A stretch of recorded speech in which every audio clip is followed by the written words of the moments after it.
कालच्या दिवशी महाविकास आघाडीचे सर्व नेते व त्यांच्याबरोबर राज ठाकरे साहेब हे इलेक्शन कमिशनला गेले होते.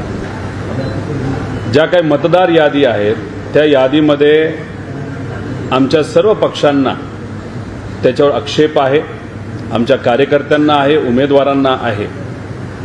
काही महिन्यांपूर्वी राहुल गांधीजींनी पहिल्यांदा हा मुद्दा काढला होता, ज्याला आपण वोट चोरी म्हणतो.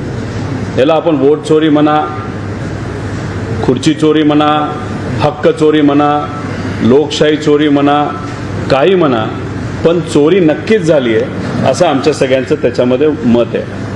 आज या प्रेस कॉन्फरन्सच्या माध्यमातून काही टेक्निकल गोष्टी हे आपल्या सर्वांना आम्ही दाखवून देऊ.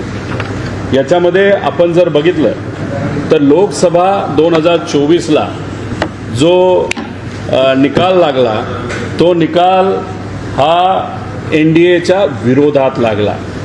मग हा विरोधात निकाल लागल्यामुळे कुठंतरी टेन्शन आलं राज्यातल्या सर्व भाजपच्या नेत्यांना, केंद्रातल्या सर्व नेत्यांना. केंद्रात सत्ता आली होती त्यांची, पण ती सत्ता येत असताना फार समीकरण त्यांना बसवावं लागलं. अनेक लोकांच्या पाया पडाव्या लागल्या ज्या त्याच्या आधी कधीच ते पडले नव्हते.